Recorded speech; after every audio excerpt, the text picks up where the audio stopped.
Part 5, Chapter 2, The Sack of Troy. For the last of many times the moon shone silently down over the walls of Troy.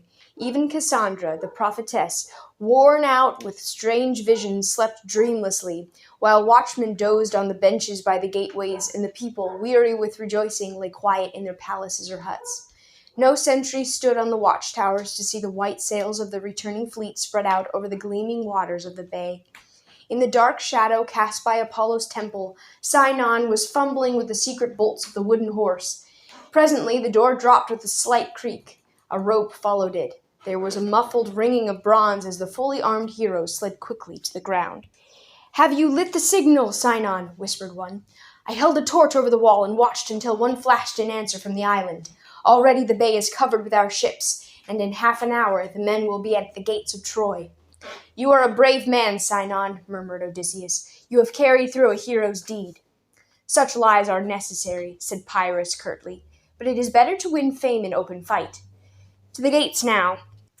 But it is better to win fame in open fight. To the gates now. Kill all the guards and open the way for our army into Troy." Keeping in the shadows of the walls, the heroes stole through the streets, unseen and unchallenged, while the ships grounded on the beach and men leapt out, on fire with eagerness for the plunder of Troy. The house of Aeneas and Anchises' son lay at the end of the lane behind the main group of palaces, from which it was separated by a dark grove of trees. Aeneas, like all the rest, had feasted late that night, and now he slept sound and long. When at last faint screams and distant shouts awoke him, he opened his eyes to a red glare of light that he thought for a moment was day. Starting up in dismay, he looked out to behold the house of Deiphobus in front of him, wrapped in a sea of flame. Menelaus, hot for vengeance, had rushed straight for the palace of Helen's new husband, had hacked Deiphobus to pieces, and had set fire to his hall. Even as Aeneas watched it, the roof fell in with a mighty crash. The Trojan hero rushed out to his courtyard, through which terrified fugitives were already streaming from the other parts of the town. It was not clear from their confused reports that all was lost, and the braver men determined at least to sell their lives dearly. With Aeneas at their head, a little group advanced rapidly into the shadow of the trees. "Hurry up, men!" called a voice in Greek. "There is much fighting to be done, and this is no time to come up late from the ships." The speaker, advancing toward the Trojans in the darkness at the head of a band of Greeks, realized too late that he was among enemies. The Trojans, leaping forward like wolves, pulled down their foes before those had recovered from their surprise. "Put on their shields and helmets," called Coroebus, one of the Trojan band. "Wearing these, we may again be taken for Greeks and may cause confusion in the dark." It was the work of a moment to put on the Greek armor, protected by which they spread havoc among forces twice their number as they fought their way toward the center of the town. As they burst into the great square by the citadel, around which the palaces of the princes were all ablaze, they heard a scream and turned to see Cassandra, her light hair flying, being roughly dragged out of the temple of Apollo. Coroebus, who was to have married Cassandra, gave a great cry and rushed out into the square after her, slaughtering as he went. Aeneas' men charged behind him, but here the square was bright as day from the fires, and they were easily recognized by the Greeks, while the distant Trojans on the rooftops took them for enemies and showered them with stones. Attacked by both friends and foes, they were soon overwhelmed. Aeneas and two others finally forced their way out into a darkened alley, leaving their companions dead amid a pile of slaughtered Greeks. Meanwhile, across the square, the house of King Priam was under desperate siege. Men and women tore huge beams from the roofs to hurl down upon their attackers. In the shadow of the pillars, a group of defiant Trojans was slowly hacked to death in front of the great door. At last, huge Pyrrhus leaped from the steps with a two-headed axe in his hand to batter an entrance into the great hall. Under his thundering blows, the bronze-studded doors were burst and shattered. Pyrrhus darted in with his followers at his heels, while within the shrieks of King Priam's daughters-in-law and their little children rose wildly into the air. Queen Hecuba herself, with some of her daughters, had taken refuge on the steps of the household altar. Priam was buckling on with trembled fingers the armor he had not worn for 20 years. "What use is there in your fighting?" cried Queen Hecuba to him in sharp, anxious tones. "You can hardly lift your weapon, let alone strike a man. Leave that to others, and come here and sit by me." The old man suffered himself to be dragged to the altar, thinking perhaps that his presence would be a protection to his daughters there.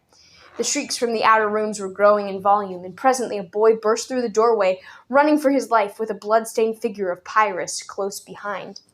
It was Polites, and one of Priam's youngest children, and a favorite among those left. A groan burst from the old man's lips, and he half stood up. At that very moment Pyrrhus struck, and the lad fell at his father's feet, pouring out his life in streams of blood. "May the gods repay you with evil," cried the old man, snatching up his spear. "Shame on you! Your father Achilles knew mercy, but you have a heart of stone." He threw a spear at Pyrrhus with all his feeble strength, but the weapon glanced easily off the warrior's shield without making a single mark. Pyrrhus's pale eyes were staring out with fury, and his arms were red to the elbows with Trojan blood. "Go complain of me to my father among the dead," cried he, stretching out a huge hand to grasp Priam by the long white hair. With a quick jerk, he pinned the old man against the steps of the altar and plunged his sword into his breast. Priam fell back against the queen's feet and rolled to the floor, mingling in death his blood with that of his young son.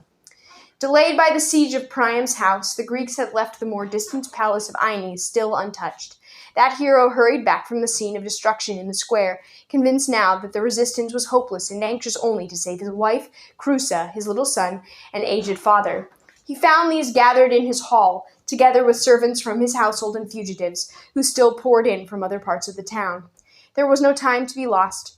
Hoisting his father on his shoulders and grasping his son by the right hand, Aeneas bade the others follow closely and set out for a gate that faced towards Ida, hoping to slip away in the dark.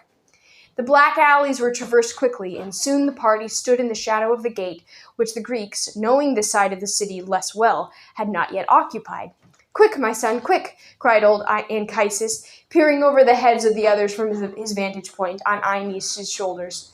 "Greeks are racing out of the square toward us. I can see the light on their shields." "Quick!" echoed Aeneas. "Through the gate! Scatter and save yourselves! I will meet you at Demeter's mound." Hearing shouts behind him, he set off at full speed, clutching his father's legs tight against his chest and holding up the little boy by hand to keep him on his feet. When the first mad rush was over, Aeneas looked back to find himself alone. Even his wife was not behind. He felt a pang of uneasiness for her, but supposed she was with one of the servants and had hastened on to the meeting place. All were soon assembled, but Creusa was not among them. Despairing, the hero went back to the gate, but the Greeks held this in possession, and his wife was not to be found. At last he retraced his steps, for day would soon break, and he knew that the lives of the others depended on his leadership. Weary and despairing, the little band trudged into the hills, looking back from time to time at the red light their burning city cast upon the sky. Aeneas walked with his son, and the boy's presence gave him courage, since it reminded him of the words of his mother, the goddess Aphrodite. "You shall live to found a great city," she had said, "and your son's sons shall be rulers of Asia and of Greece, and of all parts of the city." Part 5, Chapter 3. The Women.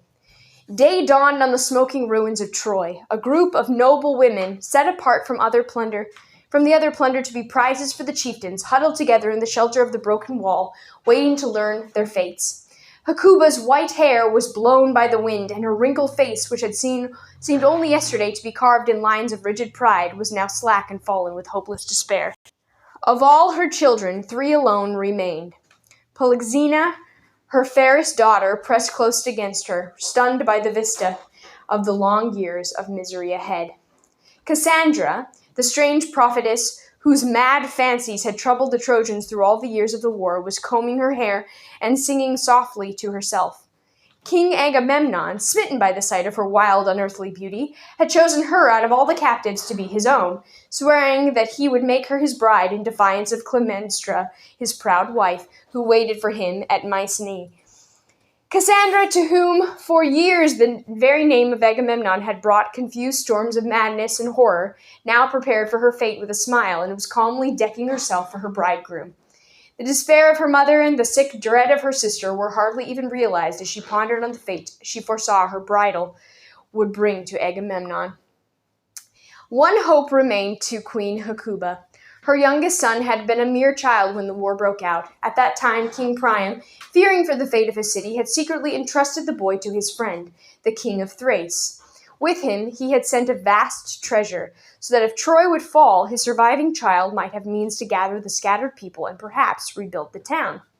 In this boy, now a young man, lay all the queen's consolation. She did not know yet, though she was soon to learn, that on hearing of Troy's destruction, the king of Thrace would murder the lad for the sake of his treasure. No one, he believed, could call him to account for his treachery, but in this he erred. When the Greek fleet was to rest at Thrace on their homeward way, Queen Hecuba, pretending ignorance of her son's death, would entice the king of Thrace into the camp by offering to entrust him with the secret of more treasure that had been buried in Troy. The covetous king would come eagerly, and the captives, overpowering him by their numbers, would take terrible revenge. All this yet lay in the future. Now Queen Hecuba was able to take courage in the thought of this one son as she watched Polybius, the oldest of the Greek heralds, coming slowly across the brown grass towards them with a group of servants at his heels. He was a tall man with a broad, pleasant face, just now twisted into an unnatural sternness by the unwelcome task before him. He halted in front of the motionless queen and cleared his throat. "The lots are drowned, Hecuba," he said awkwardly. "You are to be Odysseus' slave." "Not Odysseus' slave." Queen Hecuba's hands went up to her straggling hair and clutched it, while her voice cracked weirdly. "Must I learn to bow and scrape before the dreadful man whom we in Troy hate above all other Greeks?" "His wife, Penelope, is a gracious lady," said Polybius kindly, "and Odysseus himself is merciful towards those who obey. I never thought to need the mercy of that man. However, any misery that comes must needs be brief. What of my daughters? They, poor things, are young." The herald's hand went to his beard in hesitation, and he glanced at the servants behind him for support. "Cassandra is for King Agamemnon," he said quickly. "Never fear for her. The king loves her and will make her his bride, in despite of Clemenstra, his wife."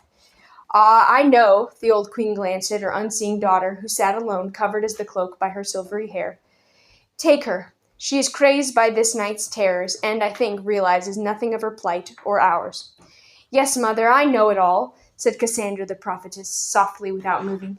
"I am ready. You thought me too tender for war, but I tell you that none of us shall have vengeance braver and bloodier than mine."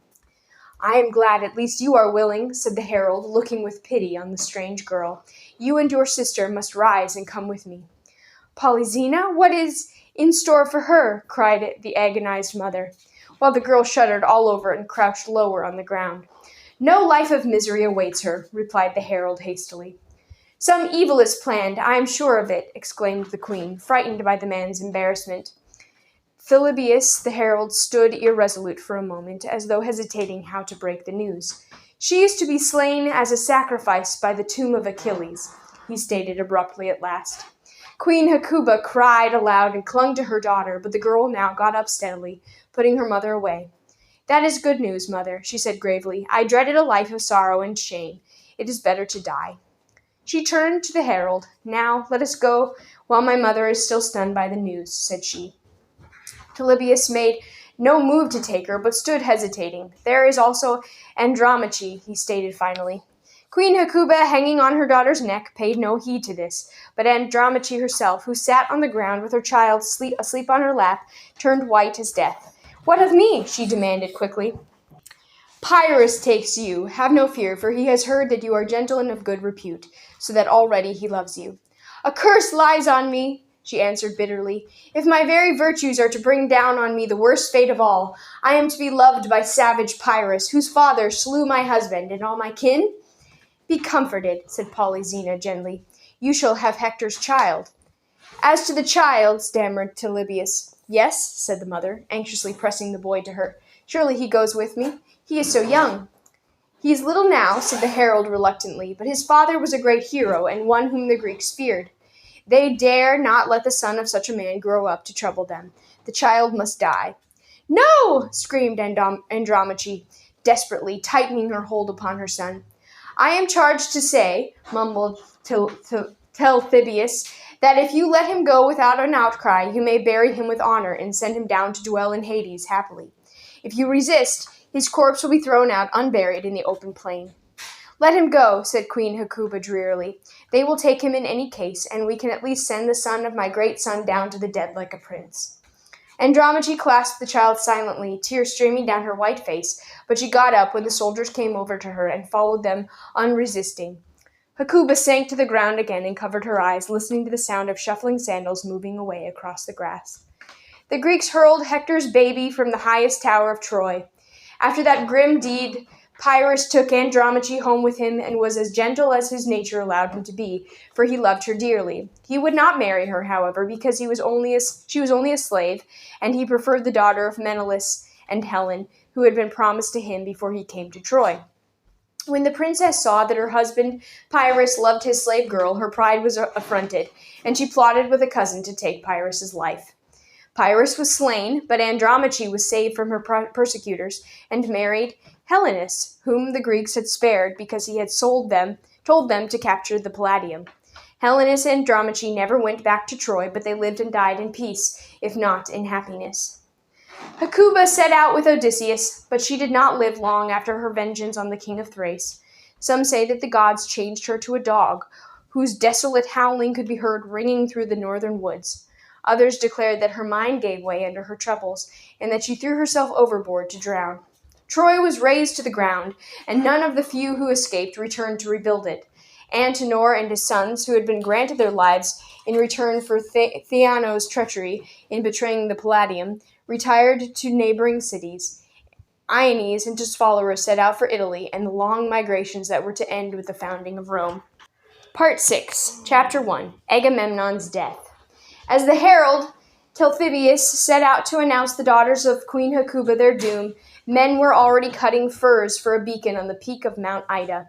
Presently it flared up and was seen from an island, where watchmen lighted a pile that they had been guarding there. Its flames streamed up to heaven, and far down on the horizon the light of the next beacon twinkled in answer to it. On island after island the relayed fires sprang up, and swift as the winds that fanned them, the tidings of Troy's fall flamed across the sea.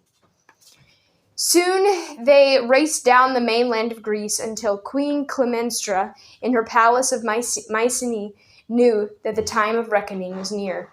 10 years had passed, but the queen had never forgotten the murder of Iphigenia, her eldest daughter, whom she had especially loved. Soon after the fleet had sailed, townsmen began to gossip at that the queen favored Aegisthus, who was the cousin of Agamemnon and his bitter enemy. A few bold spirits threatened openly that when the king came home, his wife would feel his anger. Such men were murdered, imprisoned, or driven into exile. Aegisthus had a guard of armed bullies who terrorized honest people, while a host of paid informers spied out the enemies of the queen. Men learned it was wise to hold their peace and offer silent prayer to the gods for the king's return. Mycenae was soon buzzing with whispers, as Clemenstra was seen laying rich presents upon the altars in gratitude for her husband's victory. Does the queen really think to deceive Agamemnon? They wondered. Does she suppose that the king will not ask for his friends who have been murdered, or that we will not dare to inform him what was done while he was away? Traders, coming inland from small coasting vessels, brought the first news of Agamemnon's approach. The king's ships were scattered by a storm, they said, but he is safe and brings much plunder. He has this with him, the Trojan prophetess Cassandra, with whom he is strangely in love. What will Clemenstra do now? Wondered the people. Her pride will never bear this insult. None can love my husband as I do, declared Clemenstra. All the city knows how I have longed for him when he was away from home. This statement was received in unfriendly silence, but Clemenstra took no notice and went with more offerings to the altars of the gods. Thus matters stood when the great procession of the conqueror entered Mycenae. Agamemnon rode in a chariot all of gold and was dressed in scarlet. Behind, in a painted chariot drawn by white horses, stood pale Cassandra in white robes embroidered with gold and with her hair caught back in a woolen band. Men whispered to one another, but soon they forgot the girl as they gazed at the treasures carried by men-at-arms and the slaves. There were the great carved chests of Queen Hecuba and Priam, whence the old man had taken out ransom for the body of Hector his son. There were drinking cups of solid gold, bronze vessels and armor, chariots inlaid with strange patterns, rich garments, and frightened slaves. Even more interesting than that, to the people of Mycenae, was the sight of the battle-worn veterans who followed their master home. Cries of joy were heard, shouts of anxious inquiry, laughter and bitter tears. Old men cheered for the return of fair rule and justice. Women called out to their husbands or their sons. Children shouted and screamed for joy at the sight of the great procession winding its way through the town toward the palace where Clemenstra stood on the steps to greet her lord. Queen Clemenstra was a tall, gaunt woman whose looks had faded with the passing of years, leaving her nothing but an air of harsh, untamable pride. Her greatest beauty, her glossy hair, untouched by gray, was caught in a golden band, and her long robe of scarlet had deep borders of gold. King and queen looked at each other, Agamemnon high in his chariot, his wife on the palace steps. The procession behind the king halted, and the shouting died away. Clemenstra came slowly down the steps towards her husband and looked up at him calmly, laying her strong hand on his chariot rail. "Welcome, great king and conqueror," said she in loud, clear tones. "Welcome, my husband, leader of 1,000 ships and the greatest hero on earth. Only my household can tell how I have longed for you, while I tried with my poor woman's powers to order your kingdom well. Often the task was so hard that I would have killed myself in despair and loneliness, and had not my servants prevented me. Ask your people." She turned to the crowd, throwing out her arm in a magnificent gesture. "With one voice, they will tell you how I have eaten out my heart in your absence, and have had no thought that should not please you on this happy day of your return."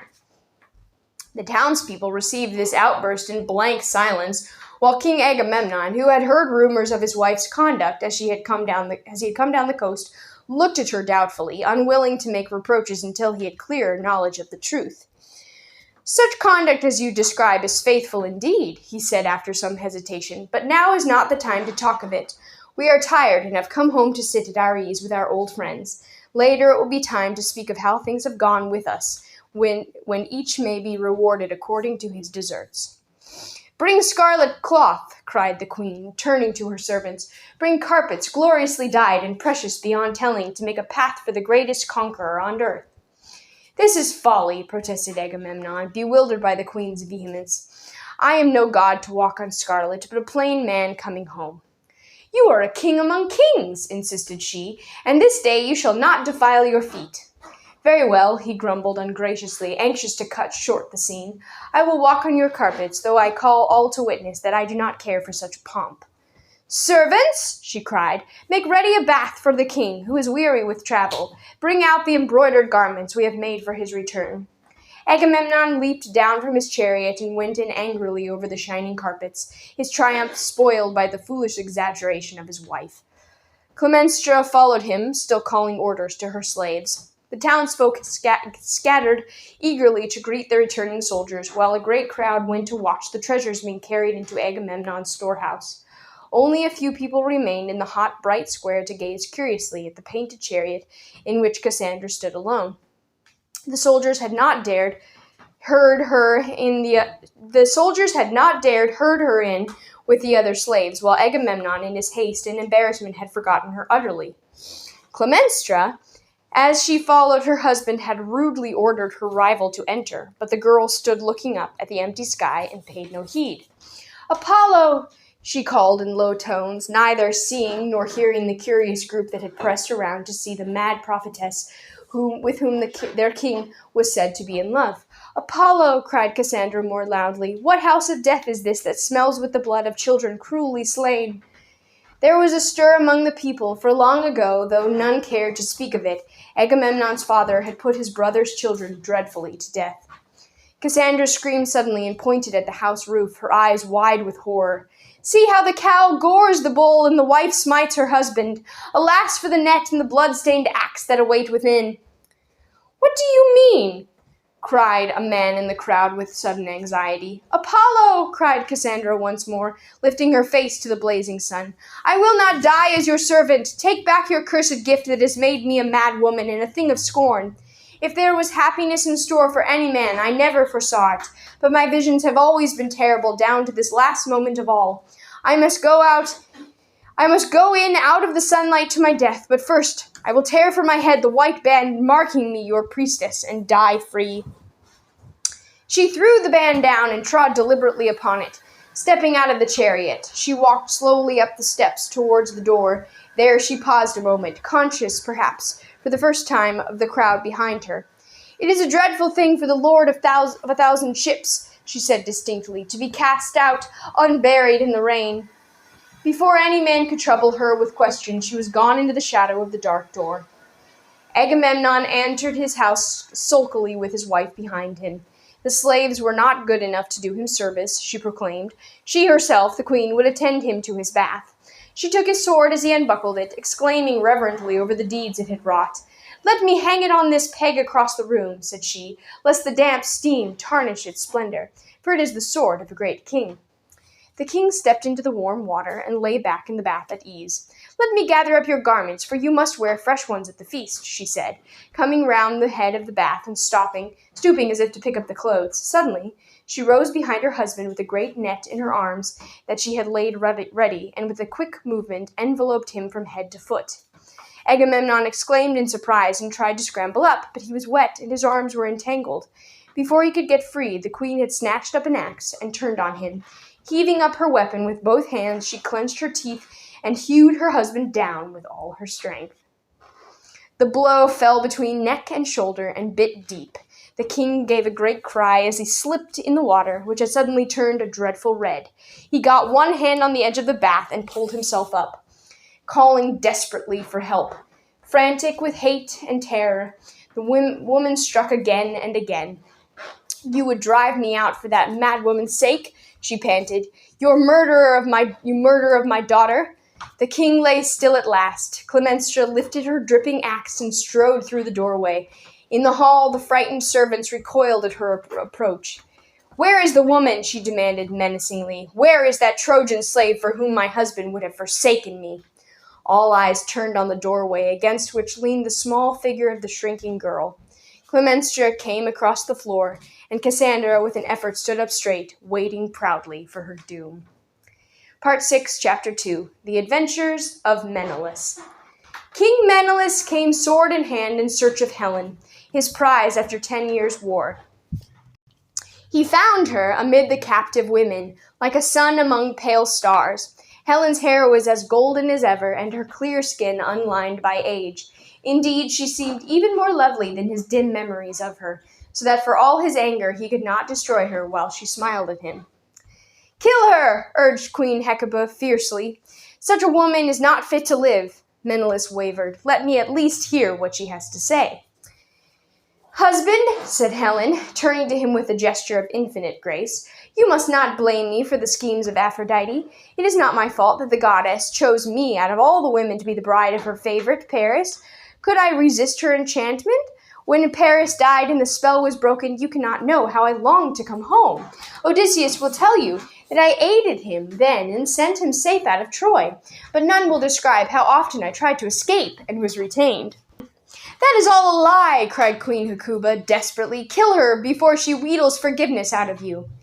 Menelaus bit his lip and frowned in an effort to recover his anger, and he looked helplessly down at the drawn sword in his hand. With sudden decision, he put it back in its sheath. "I will take her home to Sparta for judgment," said he sharply, turning away. "She shall sail in a separate ship, for I will not listen to her prayers." Such was the decision of Menelaus, but he was not destined to reach home as rapidly as he had planned. The gods, who had abandoned Troy to the Greeks, were now outraged by the violation of their temples and the plundering of their images. In revenge, they raised a great storm to scatter the ships of the returning fleet. King Menelaus, driven eastward far out of his course, came with the loss of many ships to Egypt, where he remained some years before the ruler of that land would permit him to return home. In such circumstances, he was thrown together with Helen, so that after a while she won him again. Some writers declare that Menelaus discovered Helen living in Egypt and found that she had never actually been at Troy at all. The gods, they say, wishing to bring about Troy's destruction, had made an image of Helen which Paris was permitted to carry away. The true Helen, meanwhile, was transported to Egypt, where she longed in vain for her husband until he discovered her there on his way home. When the false Helen vanished into air, Menelaus was reunited to his faithful wife.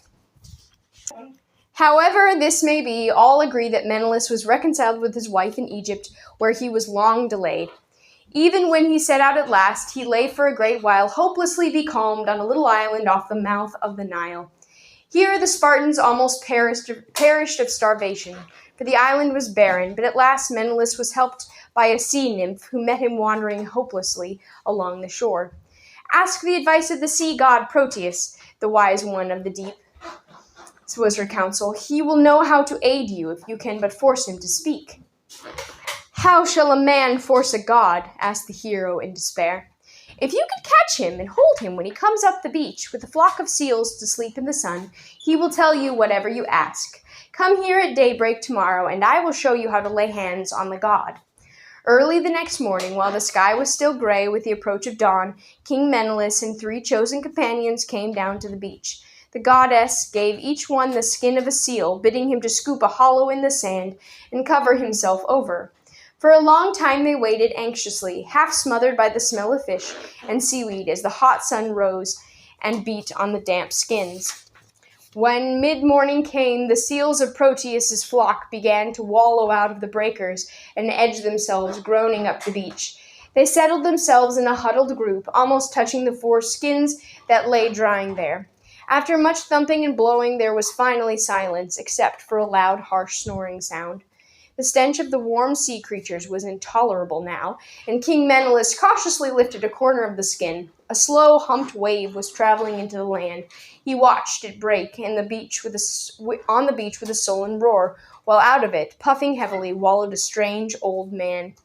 Seaweed dripped from his beard and hung from the ends of his garments as he came lurching up the beach, groaning over the little ridges of sand. He stood over the seals to count his flock, starting with the 4 at the end whose skins the goddess had stolen. Presently he nodded to himself and sat down heavily in a pool formed by the water dripping from him, in the midst of which he steamed in the sun. Menelaus threw off the sealskin and seized him, shouting to the others. The god opened his eyes with a start, twitched, and changed in a flash to a snarling lion. Menelaus and his comrades clutched it by the mane, nothing dismayed, when it suddenly turned to a smooth snake gliding out of their hands. Hastily they tightened their grip, but now the god was a leopard, and then a huge boar whose struggles dragged his captors helpless over the ground. Soon they held tight until the god changed to water, which ran through their fingers.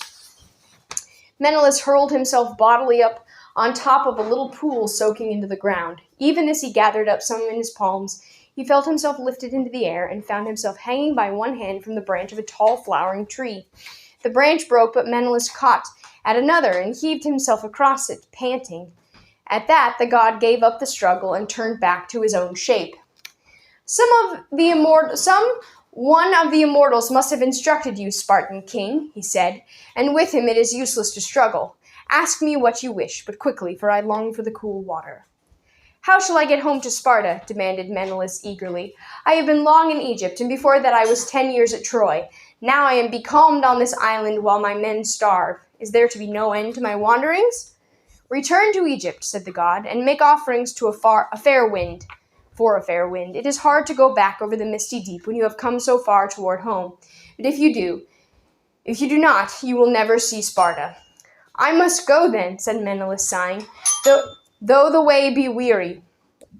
Am I the last one to come from the Troy, and the only one who is not reigning happily in his kingdom, rejoicing in his immortal fame? 3 men were not so fortunate. 1 is living and 2 are dead. Who are these? Inquired Menelaus eagerly. It is long since I had news of the kings who fought at Troy. Do not seek to know their names. You will learn them soon enough. Menelaus tightened his grip on the god. Tell me their stories, said he. Proteus moved restlessly in the sun and sighed. Ajax was the first to die. It was Ajax who plundered the temple of Athena in Troy. Therefore, the goddess prevailed on Poseidon to raise a great storm which scattered the fleet. I should well remember that storm, nodded Menelaus. Many brave men were drowned. Ajax, I suppose, among the number. He was drowned, though not straight away, for when his ship went down, he leaped into the sea, clutching a piece of wreckage. Half drifting and half swimming, he came into the shore, where a great wave lifted him and dashed him against the rocks. Bruised though he was, however, he managed to find a crack and to twist his fingers in it, so that when the wave receded, it did not carry him out to sea. As the next wave raised him up, he scrambled for a hold with his feet. Thus, though bleeding and battered, he gained the top of the rock where he was clear of the thundering waters. It seemed as though he were saved, and so he would have been had he not lifted up his voice and screamed defiance at the winds and the waters. I have saved myself from my own efforts, he cried, and I will live in the gods' despite. At that, Poseidon smote the sea with his trident, and a wave as huge as a mountain fell with a thunderous crash on the rock. With a mighty rumble, the whole cliff split apart, and Ajax, still clutching it vainly, fell into the boiling foam and disappeared. I am sorry to hear he is dead, said Menelaus, for he was a brave man and a wonderful runner. No man ever beat him but Achilles, except once when his foot slipped. Tell me now, who else of the heroes is dead? Your brother Agamemnon, said the god reluctantly. His own wife Clemenstra murdered him on his triumph day, and now rules over the city with Aegisthus, your enemy, as her lord. Vengeance is near for her, however, from her son Orestes, who bestirs himself to kill her for his father's sake. My brother, said Menelaus, letting go the god and covering his eyes with his hands. To think that the leader of 1,000 ships should come to so pitiful an end. One wanderer is yet more unhappy, said the god, looking at him with compassion. Odysseus' ships are all lost, and he himself is imprisoned on a far-off island by Calypso, a sea-nymph. All day long he sits on the beach, looking out over the gray ocean in the direction of his home, great tears of longing rolling down his cheeks, but in vain, for years are yet to pass before he sets foot in Ithaca. The god turned and waddled down over the sand toward the water at a surprising speed. As a wave reared its head to meet him, he stepped into it and was gone. Menelaus turned to his friends. Come, said he, bid the men drag our ships down to the water and place the masts and sails within. Let us make ready to start back to Egypt, for it is long and weary way. Menelaus set forth and delayed long enough to Egypt for the sacrifices and prayers the jealous god demanded of him. Eventually he came back to Sparta, where he lived peacefully for a long time, and all things were as before. Every evening Helen would come into his hall and sit spinning brightly colored wool from her fair silver basket. If the old minstrel songs grew tedious, she made no sign, for she was gentler to her than her husband than of old. She still loved to talk of far lands with traveling strangers, but when she saw Menelaus watch her jealously, she would arise with her marvelous grace and depart for her chamber. Her adventures were over, and she chiefly wished to live out her life in peace.